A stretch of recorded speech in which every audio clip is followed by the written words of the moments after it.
सफूरा, तुम तो पिघल कर ही रह गई। उसने कोई मेहरबानी नहीं की। वो तुम्हारी तरफ से नजर हटा ही नहीं सका। क्या बात है, आज तो इतनी देर से क्यों आई है? रेगिस्तान से एक निहायत हैरत अंगेज मिस्र निकल आया। उसने सिर्फ एक लफ्ज कहा। उसने हुक्म दिया कि हमें अकेला छोड़ दे, इसके सिवा और कुछ नहीं। वो भी मजबूत व तवाना था जो रेगिस्तान से उभर कर आया, हमें मालूम नहीं कहां से। उन्होंने सोचा कि वो कोई भूत या और कुछ है। कहाँ है वो मिस्री शख्स? मजबूत व तवाना मेरी प्यारी बेटियों को बचाने वाला। क्यों न वो सात दस्तरखान पर हमारे मुल्क की बेहतरीन चीजें खाए। मैं इस गैर मुल्की का मखरूज हूँ। मैं जा रही हूँ। जाओ तुम सब लोग, उसे दावत दो ताकि हम आज रात जश्न मना सकें। मैं तो बस जश्न मनाने का बहाना ही ढूंढ रहा था। मैंने तुम्हारी माँ सफोरा से शादी कर ली और हम लोग मिदियान में 40 साल तक रहे।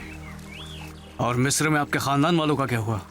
उनकी और मुल्क मिस्र की भी मुझे कोई खबर नहीं मिली और खुद मैंने भी मालूम करने की कोशिश नहीं की। वो क्या अब्बा जान? मैं बहुत ही खुशहाल जिंदगी गुजार रहा था तुम्हारी अम्मी और तुम्हारे दादा जान जेथुरु के साथ। फिर तुम पैदा हुए मेरे बेटे।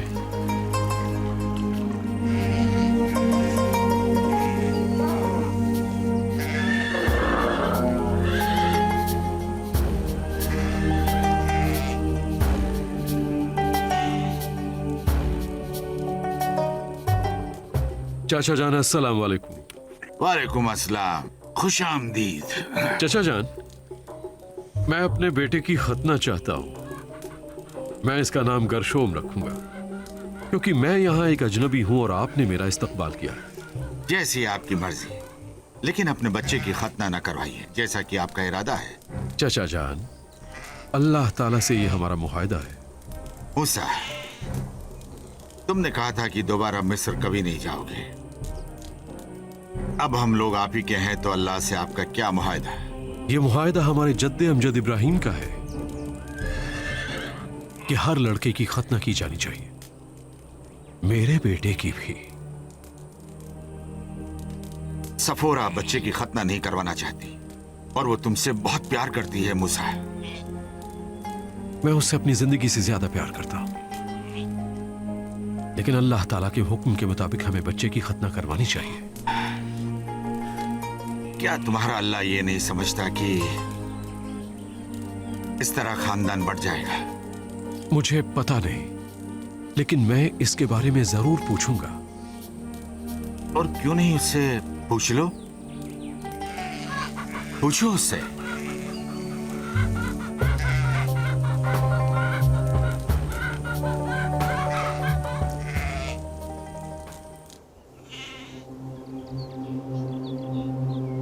ऐ मेरे वालिद इब्राहिम के अल्लाह, ऐ मेरे वालिद इसाक के अल्लाह, ऐ मेरे वालिद याकूब के अल्लाह, मुझे इस जिंदगी से प्यार है और मैं इसी तरह जीना चाहूंगा। मैं बहुत मोहब्बत करता हूं अपनी बीवी सफोरा से और बेटे गरशोम से। मुझे राह दिखा या अल्लाह, और हमेशा वो रास्ते दिखा जिन पर मैं चल सकूं।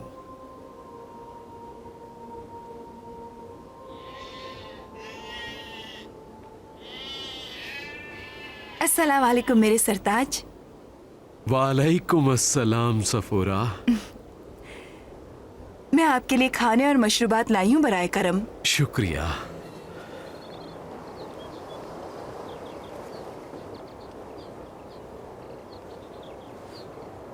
अल्लाह का एहसान है।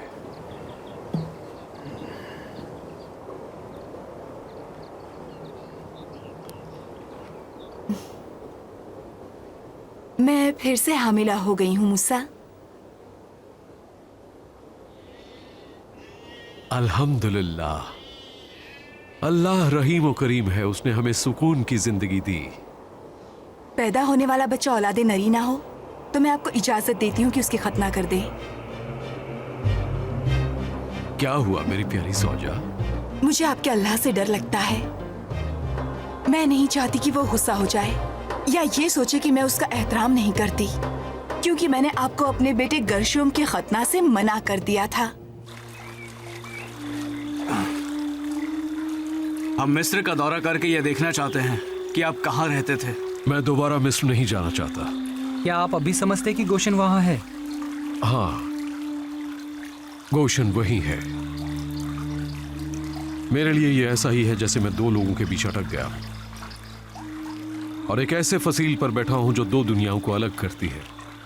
मैं दो पहचानों से जद्दोजहद कर रहा था जो कभी एक साथ नहीं हो सकती। आपका मतलब दो भाइयों के दरमियान जो आपस में झगड़ते हों? हाँ बिल्कुल, ऐसे दो भाइयों की तरह, जबकि मुझे दोनों से मोहब्बत है, लेकिन वो दोनों कभी एक दूसरे से राजी नहीं होना चाहते। एक दिन उनमें से एक खड़ा हो गया जिसने दूसरे को कत्ल कर दिया, सो मैंने निजात की खातिर गुरेज किया। मुझे खुशी है कि आपने ऐसा गुरेज किया अब्बा जान, वरना हम पैदा ही ना हो पाते। वाकई ताज्जुब है कि बेहतरी भी किसी खौफजदा शुरुआत से निकल कर आ सकती है। तुम दोनों मेरी जिंदगी की दी हुई बख्शिश हो, और मैं एक चरवाहा था और मेरे पास एक चरवाहे का दिल है, इसमें कोई ताज्जुब नहीं। लेकिन अब्बा जान, आप तो एक शहजादे हो और आपके पास शहजादे का दिल है। ये सच है, मैं शहजादे की तरह पला बड़ा, लेकिन मेरा दिल हमेशा चरवाहे का था।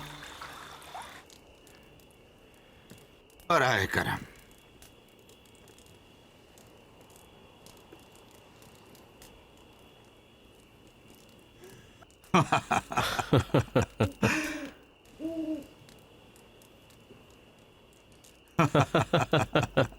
तुमने हमेशा मुझे मात दी है।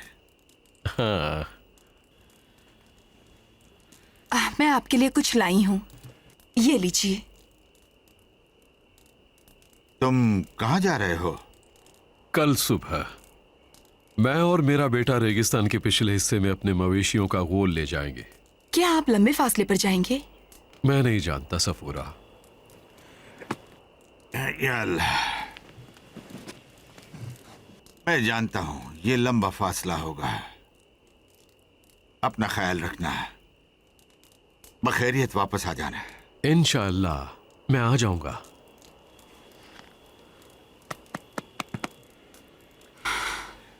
खुदा करे सुबह बखैर हो। अपना ख्याल रखिए चचा जान।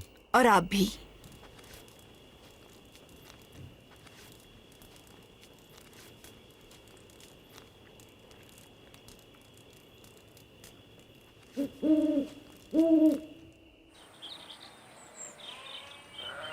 खुदा हाफिज प्यारी ज़ौजा।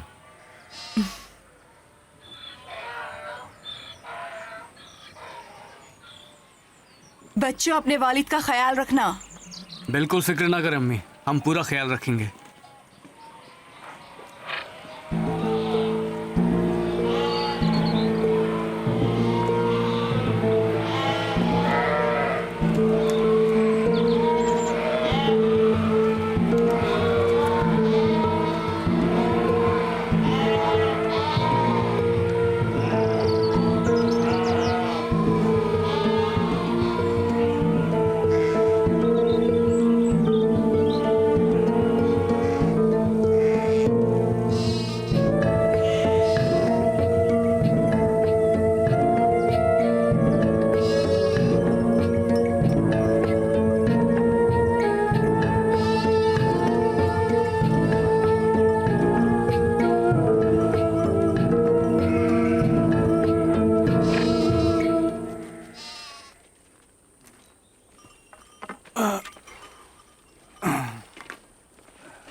रेवड़ से एक बकरी गायब हो गई है। तुम यहीं मेरा इंतजार करो, मैं उसको ढूंढ कर लाता हूँ। मैं भी साथ चलूंगा अब्बा जान। नहीं, रहने दो, तुम अपने भाई के साथ रहो। अब्बा जान देर ना करिएगा। मेरे आने तक आराम करो।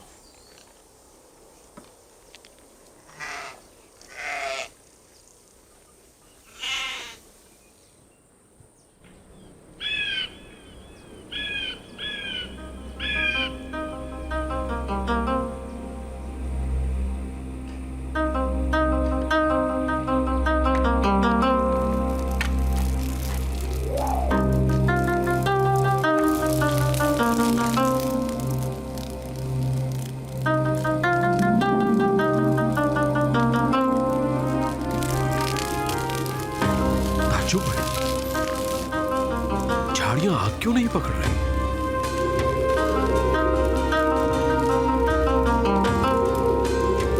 अचानक झाड़ियां पुकारती है।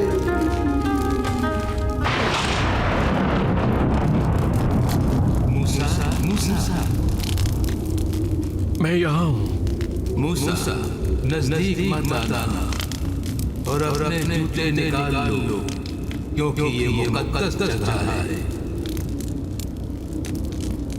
मूसा, मैं तुम्हारे वालिद का अल्लाह हूँ और इब्राहिम का अल्लाह। मूसा, मैंने मिस्र में रहने वालों की रुसवाई और जिल्लत देखी है, इसलिए आपको मिस्र से निकाल कर ऐसी जगह अता करूंगा जहाँ दूध और शहद की नहरें बहती हैं। मैं तुम्हें फिरौन के पास भेजूंगा ताकि तुम आले इस्राएल को मिस्र से निकाल ले जाओ। लेकिन फिरौन के पास जाने वाला मैं कौन होता हूँ? मैं तुम्हारे साथ रहूंगा। तुम मिस्र से लोगों को बाहर निकाल लाओगे और उन पहाड़ियों पर अपने अल्लाह की इबादत करोगे। किनसे ये कहूंगा कि भेजा गया हूँ? गोशन के उम्र रसीदा लोगों को जमा करो और उनसे कहो मैंने तुम्हें भेजा है, जो तुम्हारा अल्लाह है और तुम्हारे जद्द अमजद इब्राहिम का भी। लेकिन अगर उन्होंने मेरा यकीन न किया तो? मूसा, तुम्हारे हाथ में क्या चीज है? असा। इसे जमीन पर फेंक दो।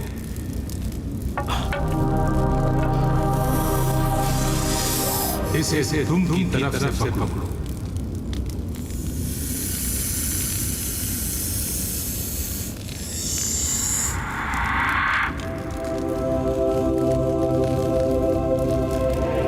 अब हाथ अपने चोखे में डालो।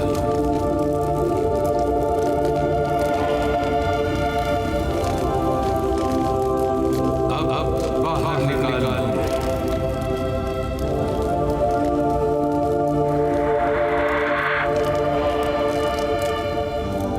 दोबारा हाथ चोखे में डालो। बाहर निकालो।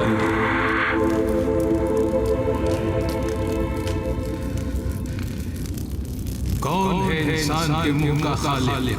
किसने बनाया गूंगा, बहरा, बीना या नाबीना? क्या वो खालिक अल्लाह नहीं है? अब तुम जाओ, मैं तुम्हारे मुंह को खोलना सिखाऊंगा और तुम्हें ये सिखाऊंगा कि क्या कहना है। आप मेरे अल्लाह हैं। मैं बोलचाल में अच्छा नहीं हूँ, मैं हक लाता हूँ। क्या हारून तुम्हारा भाई नहीं? वो तुमसे मिलने आ रहा है। मैं अपने अल्फाज उसके मुंह में डालूंगा और फिर मैं तुम्हारे और हारून के साथ हारून लोगों के लिए तुम्हारे अल्फाज का तर्जुमान होगा और फिर फिरौन के सामने अपने मौजिज़ात दिखाना। लेकिन मैं फिरौन के दिल को सख्त कर दूंगा और तुम बोलोगे इस्राएल मेरा बेटा है, बल्कि मेरा पहला बेटा। मैं तुमसे कहता हूँ कि इस्राएल को जाने दो, और अगर तुमने उसे नहीं जाने दिया तो मैं तुम्हारी पहली औलाद को नेस्तो नाबूद कर दूं।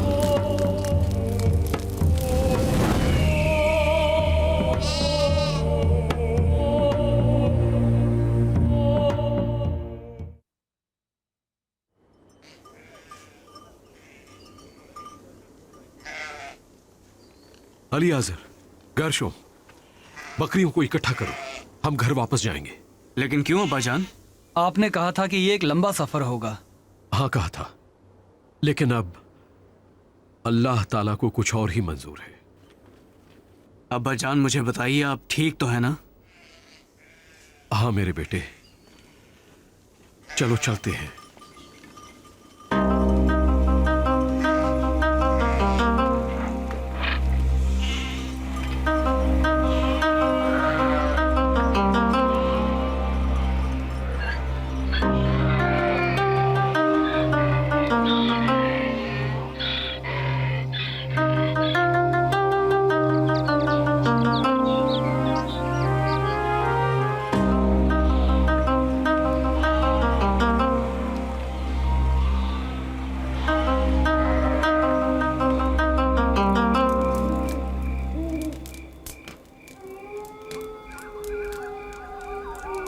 अस्सलाम वालेकुम चाचा जान।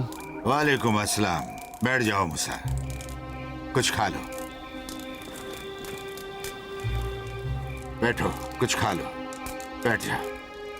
मैं हमेशा इससे लुत्फानंदोज होता हूँ। अचानक रेगिस्तान से लौट क्यों आए? इसलिए कि मुझे मिस्र जाना होगा, ये देखने के लिए कि मेरा खानदान और मेरे लोग अब तक जिंदा हैं नहीं।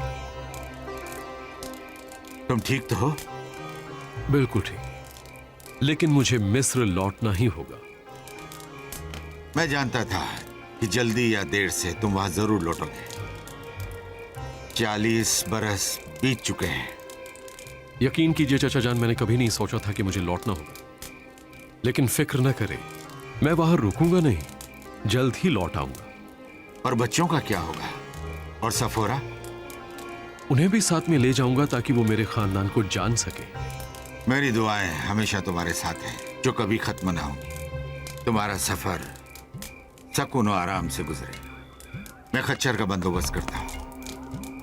आप मेरे लिए अल्लाह का तोहफा है। मैंने आपके साथ 40 साल गुजारे हैं। कमाल है, पलक झपकते ही वो वक्त गुजर गया। तुमसे शादी का रिश्ता जोड़कर कोई भी शख्स फख्र महसूस करेगा। काश मिदियान का हर बाशिंदा तुम्हारी तरह होता। खाइए।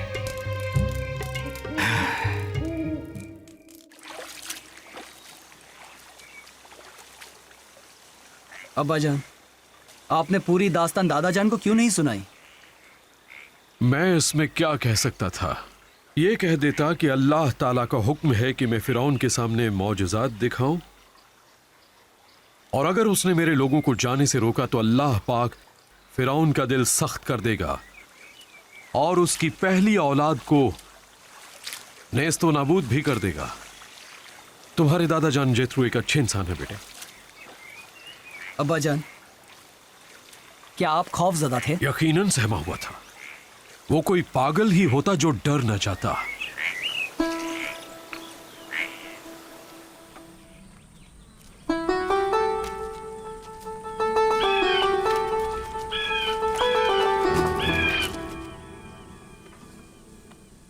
ये जगह काफी अच्छी है। आज की शब हम यहीं कायम करेंगे। जाओ बच्चों, लकड़ियां इकट्ठी करके लाओ। मेरी तबीयत ठीक नहीं लग रही।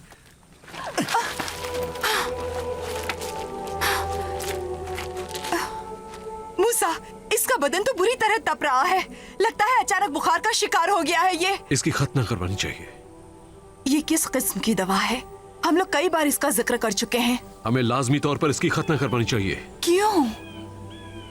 सफोरा, हम लोग मिस्र जा रहे हैं क्योंकि अल्लाह ताला ने हमें भेजा है। मैंने आपसे खतना करवाने की वजह पूछी है मेरे सरताज, तो आपने ये मिस्र का तज़किरा क्यों शुरू कर दिया?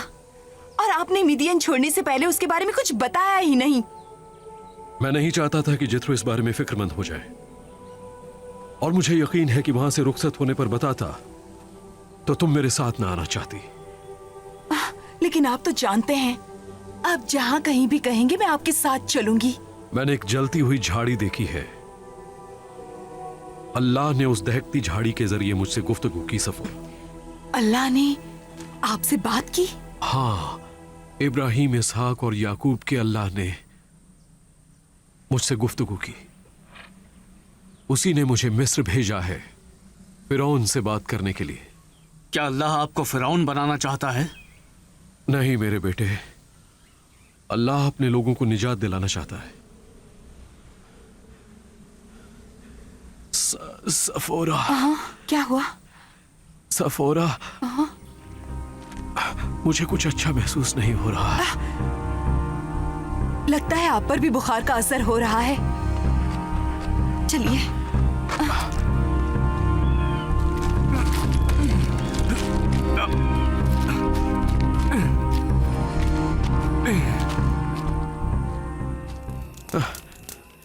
मुझे ठंड लग रही है सफोरा, कुछ ओढ़ा दो।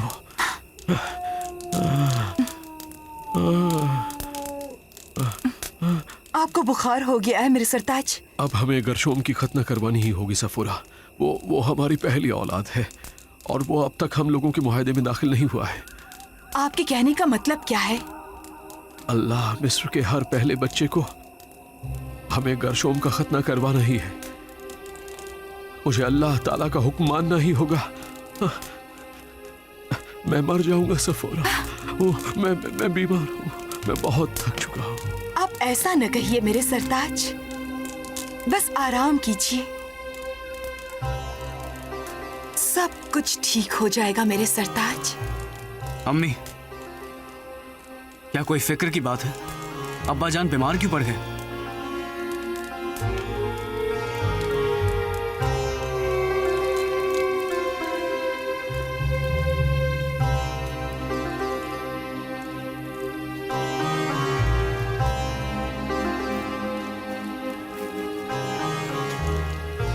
तुम्हारे वालिद एक बटे हुए इंसान है अली अजहर।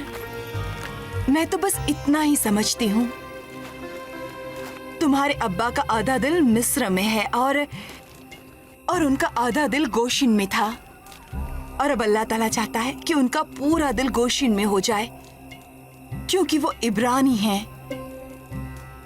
और आप क्या करेंगी? चकमक का पत्थर ला दो। चकमाक का पत्थर? किस लिए? मैं जो कह रही हूँ वही करो।